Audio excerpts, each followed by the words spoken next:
हर हर महादेव दोस्तों। देखिए अभी डांडिया ने हमारे बिहारी भाइयों के लिए क्या गजब का बात बोला है। आइए इस रील को देखते हैं। बिहारियों, बुरा मत मानना यार जो मैं तुम लोगों को बात बोलने वाला हूँ। जैसे जैसे तुम लोगों के प्रत्याशियों क्या होते हैं कैंडिडेट्स की लिस्ट बाहर आ रही है ना, मैं उनके नाम पढ़ रहा हूँ और थोड़ा गूगल करके सर्च कर रहा हूँ। मैं तुम्हें गारंटी कर रहा हूँ एक बात, अक्रॉस पार्टी है, चाहे कोई भी पार्टी हो, राष्ट्रीय जनता दल हो, जनता दल यूनाइटेड हो, जन स्वराज हो, बीजेपी हो, कांग्रेस हो, 90% इसके अंदर से 90% जो कैंडिडेट्स है ना, उनको $1000 महीने की नौकरी भी नहीं मिलेगी अमेरिका में। पढ़े लिखे नहीं है, एक्सपीरियंस नहीं है, कोई रिपोर्ट कार्ड नहीं है, मगर उनके पास बहुमत है, उनके पास एक वोट बैंक है। तो ये वोट बैंक जो है ना, ये नेता का एक तरह से प्रतिबिंब है, मिरर इमेज। जैसा वोट बैंक वैसा नेता। और मुझे नहीं लगता, मैं अपनी बात कह रहा हूं, मुझे नहीं लगता कि बिहार का आने वाले 20 साल में भी कुछ हो सकता है, चाहे कोई भी नेता आ जाए। क्योंकि वहां की जो पब्लिक है ना, जितने बिहारी हैं, इनके स्क्रू ढीले, ये जात पात पे, धर्म पे, इसी पे वोट करेंगे वापस से, और फिर ये अपना रोना रोएंगे। मैंने पहले भी बोला है, 1825 दिन इनके, तुम्हारा एक दिन होता है। अब एक बात देखना, तुम कभी पटना जाना, पटना में सब्जी मंडी जाना, देखना बिहारी लोग टमाटर, आलू, प्याज कैसे छांटते हैं। एक एक टमाटर को यूं करके देखेंगे और फिर उससे भाव तोल करेंगे बेचारे गरीब आदमी से। अरे भाई 100 रुपए किलो नहीं, 80 रुपए दे दे, 70 रुपए दे दे। पर नेता चुनने की इनमें अक्ल नहीं है, इनमें अपना एमएलए चुनने की अक्ल नहीं है, तभी तो इनके ये हालात है। अब मुझे बताओ, आज तक ये आज तक चैनल के अंदर, और ये एनक्लेव होता है, एजेंडा वेजेंडा रखते हैं, जो पार्टी के लीडर है, अध्यक्ष आके बैठ के वहां पे इंटरव्यू देते हैं, राइट। कैंडिडेट्स को तो कभी इंटरव्यू लेते हैं आपने देखा नहीं होगा, गोदी मीडिया को या कोई भी किया कि कैंडिडेट का बोले में इंटरव्यू, उससे पूछे तुम्हारा एक्सपीरियंस क्या है, तुमने आज तक करा क्या है, तुम्हारी रिपोर्ट कार्ड क्या है। मैं एक बात बताओ यार बिहारी हो, तुम्हारा अगर बच्चा 7वीं कक्षा में हो तो 8वीं कक्षा में कैसे जाता है, ये समझाओ मुझे। उसकी रिपोर्ट कार्ड देख के ही तो तुम्हारा जो स्कूल का टीचर है उसको 8वीं कक्षा में आगे करता है, या उसको 6ठी कक्षा में भेज देता है, फेल हो जाता है वो, या 7वीं में अटक जाता है, डिमोशन भी होता है। तुम लोगों को नेता चुनना नहीं आता है, सबसे बड़ी बीमारी तुम लोगों की यही है। तुम्हारा पहला पॉलिटिकल रिप्रेजेंटेटिव जो है ना, वो तुम्हारा पार्षद है।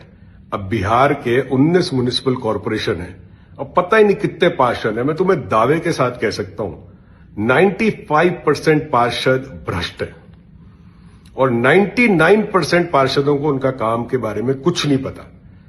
अब जी एक बात है, नीतीश कुमार जी के बल्ले बोलते हैं कि उनके पास इंजीनियरिंग की डिग्री है। किस जमाने की है, किस जमाने की है इंजीनियरिंग की डिग्री है?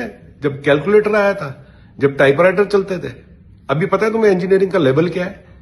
क्या पता है आज की तारीख में नीतीश कुमार जी को? अगर यहां के किसी इंजीनियरिंग ग्रेजुएट के साथ बिठा दें, या इंडिया में किसी इंजीनियरिंग ग्रेजुएट के साथ बिठा दें, 10 सवाल में से 2 सवाल भी नीतीश कुमार सही नहीं दे पाएंगे। 2 घटिया लोग हैं सारे के सारे, जो तुम्हारे जो अभी तक प्रत्याशी आए हैं लिस्ट, कुछ नहीं पता इन लोगों को। ये शक्ल से ही मुझे तो लुटेरे आते नजर, शक्ल सही। इनका प्लान ही ये है कि गरीबों को और निचोड़ो, और तुम लोग तो खड़े हो वहां पे निचोड़वाने के लिए, तो तुम लोगों को तो निचोड़ेंगे। 20 साल से क्या, 30 साल 40 साल से तुम लोगों को निचोड़ रहे हैं। यही तुम्हारे हालात हैं। आजू बाजू के राज्यों में जाके देखा है तुम लोगों ने कभी कुछ है? या तुमने वही बनना है जो मैंने पिछले वीडियो में कहा था, दिल्ली में किसी सेठ के या रामू बन के काम करना है रसोइये में, है? या किसी बिल्डिंग का, या किसी वहां पे सेठ के चौकीदारी करनी है तुम लोगों को भैया जी बन के, या टैक्सी चलानी है तुम लोगों को, वही चलाते रहोगे, तुम लोग आगे बढ़ोगे। फाइनली एक बात बताता हूं, मेरे शहर के अंदर बिहार एसोसिएशन है। मैं जानता हूं यहाँ पे कई बिहारियों को, मेरे 4 घर छोड़ के एक बिहारी रहता है। मालूम है क्या बोलता है? कान पकड़े भैया, हम तो यहाँ पे आ गए।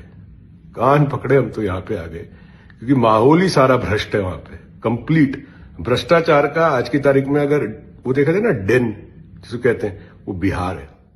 तभी तो ये हालात है। तो भाई तुम्हारे जो प्रत्याशी है ना, जितने तुम कैंडिडेट्स हैं, तुम्हारे 90% वो ऐसे हैं जिन लोगों को $1000 महीने की भी नौकरी अमेरिका में नहीं मिलेगी।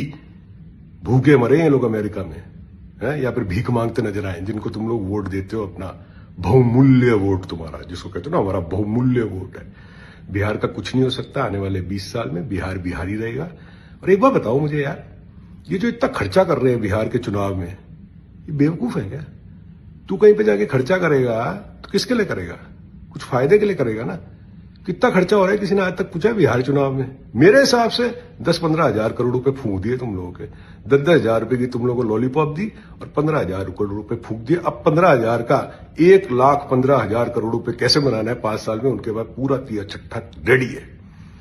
कोई भी पार्टी का कैंडिडेट बोल रहा हूं मैं, 90% कैंडिडेट जो आज की तारीख में है, जो जिनकी लिस्ट आ रही है, जिनको टिकटें मिल रही है, एक की वाइफ देखी मैंने, मैं तुम्हें गारंटी करता हूं यार, 8वीं कक्षा का लड़का अमेरिका में उसकी बीवी से 4 सवाल कर लेना, वो नीचे पड़ी मिलेगी, रो रही होगी वो, भाई मुझे माफ कर दे। ये हाल है तुम लोगों का। तो तुम लोगों का जो लेवल है ना, तुम अपने लेवल के ही लोग देखते हो, तुम अपने लेवल के देखते देखते एक लेवल और नीचे चले जाते हो। ऊपर 4 लेवल तुम्हारे जाने की हिम्मत नहीं है ना, तुम्हारे खोपड़ी में कोई दिमाग है। जय बिहार।